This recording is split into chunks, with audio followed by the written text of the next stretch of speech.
السلام عليكم ورحمة الله تعالى وبركاته. صاحبي الله إسرائيل اللي بعدين كتبتان وصل دولة تناكينا وسوري جيع ميديا وضبط موركا maanta idin waxa kamid ah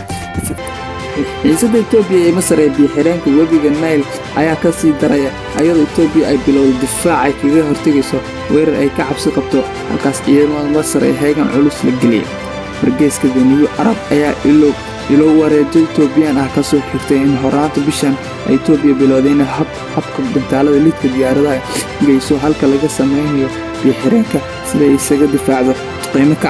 cabsi qabto inay xagga kaga yimaadaan dalka Masar dadkureynta gantaalada oo weli socota ayaa la cafiyay in la soo gab ayaa la filayaa in la soo gabagabiyay bisha June Itoobiya ayaa lagu warmay inay gantaalada ka heshay Ruushka iyo dalal kale aan magacooda la sheegin dhinaca kale madaxweynaha Masar Cabdi Fattah al-Sisi ayaa talaadadii la kulmay wasiirka dhinaca difaaca Maxamed Saki iyo taliyaashiisa ciidanka isagoo amray in ciidanka heegan culus la geliyo si loo difaaco amniga qaranka si kastaba inkastoo ay jiraan dhacdooyinka cabsi leh isla markaana Masar iyo biixireenkeedu u aragto inay halis ku yahay haddana xeeldheerayaasha ayaa rumaysan in dagaal dhex maro labada dal uusan u muuqan mid dhici kara mustaqbalka dhow oo aysan muran aan aaminsanaynba xiisadda ayaa sare u kacday bishii Abriil markii ra'iisul wasaaraha Itoobiya Abiy Ahmed uu soo jeediyay in lagu dhaqaaqo marxaladda la koowaad ee buuxinta biyaha xireenka taasoo muddo 2 sano gudaheed ay ku shubayso kaydka biyo xireenka biyo dhan ilaa 8.4 bilyan oo cubic meter oo ay biqaadayso biyo xireenkaas xareenayso Masar iyo Suudaan oo ka cabsi qabay in biyo xireenka uu qaado 7.4 bilyan oo cubic meter oo yareen doona biyaha soo gaara wadamadaas iyagoo dalalkooda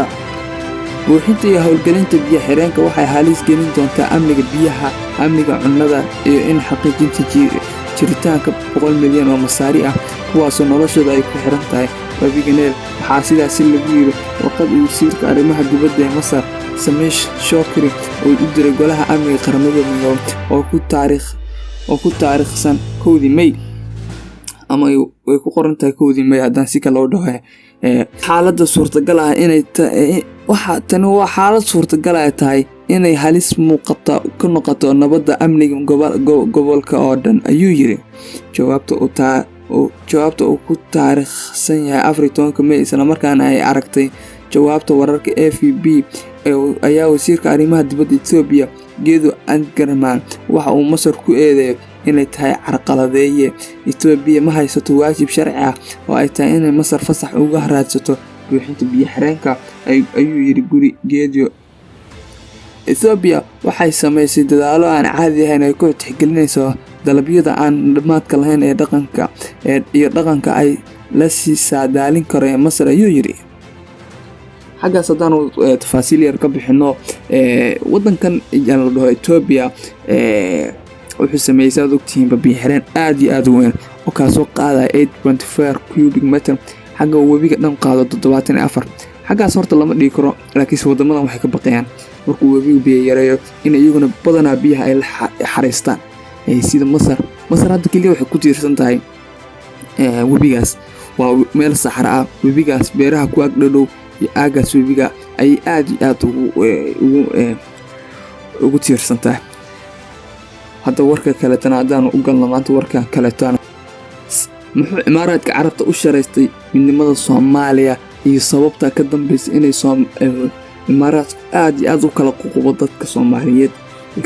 wakiilka gaarka ee midowga Yurub ee Geeska Afrika Danjire Alexander Randos oo gordhood ka hadlay macadka Norwegian Institute of International Affairs ayaa sheegay in horumar wakiil gaar ah oo midowga Yurub ee Geeska Afrika Danjire Alexander Randos oo gordhood ka hadlay macadka Norwegian Institute of International Affairs ayaa sheegay in horumar aan hore loo saadaalin ka soo ifbaxayso gobolka weliba wuxuu maalgashatada reer Yurub ku baraarujiyay inay la yimaadaan ganacsi indho furan haddii loo baahdan iskaashi kala yeeshaan Mareykanka iyo Shiinaha si ay u sheegin fursadaha ee xaggaas ka jira. Warkaas waxaa ka horeeyay waraysi uu bishii February 18 2020 CTC Santiago siiyay safiirka Mareykanka ee ku fadhiya Soomaaliya Danjire Donald Yamamoto kuna soo bandhigay siyaasadda Mareykanka ee Geeska Afrika gaar ahaan Soomaaliya. Danjiraha waxa uu sheegay in Mareykanka uu dadaal dheeri ugu bixinayo sidii Soomaaliya loo xasilin lahaa. Labada danjiro oo kuwa ugu khibradda dheer wakiilada dalalka reer galbeedka oo jooga qaaradda Afrika gaar ahaan Geeska iyo hadallada ka muuqata in Soomaaliya ay diyaar u tahay in lala ganacsado dadkeedana ay muhiim u tahay suuqa gobolka. balse xogta safiirka Mareykanka uu bixiyay ma laha wax carqaladaysan qorshaha qorsan ee amiirada Abu Dhabi ka leeyahay Soomaaliya sida ka muuqata habka uu u dhagay hadalkaasi Mikael Robin oo afhayeen u ah ololaha kala qaybinta Soomaaliya. waqooyiga iyo koonfurta qoraagu waxa uu si suubsan u suluugay yahay Mareykanka inuu xasilinta Geeska Afrika wuxuuna si daacad ah u eedeeyay dadaalada nabadda raadinta ra'iisul wasaaraha Ahmed Abiy iyo danjiraha Yamamoto AIE organization. habka aan isweydiinay waxa amiirka Abu Dhabi ka khuseeyay midnimada ummadda Soomaaliyeed, Liibiya iyo Yemen muxuu yahay hiigsiga mustaqbalka dalalka ku yaal xeebaha badda cas ee Mediterranean-ka. qaabka cadownimada leh ee Abu Dhabi u wajahayso Soomaaliya waxaa si fiican loo fahmi karaa markii aanu eegno isbarbardhigga xiiso leh ee ka jira Yemen iyo Liibiya oo in muddo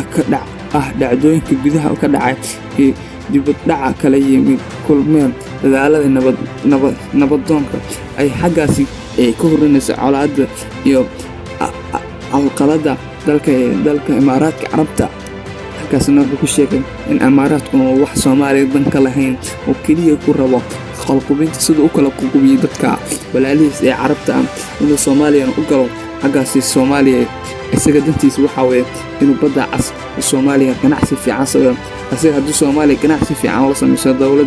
dawladaha reer Yurub waxa isaga businesskiisa ku imanaya ama ganacsigiisa khasaare aad u weyn oo Soomaaliya ku taala meel istiraatiiji oo aad iyo aad u fiican kuna fiican ganacsi iyo bad xeeb aad iyo aad u dheer. intaas ayay nuga hayeen wararkeena. wararka kale xigtana waa la socon doontaan insha Allah. Assalaamu calaykum waraxmatullaahi ta'ala wabarakaatuh.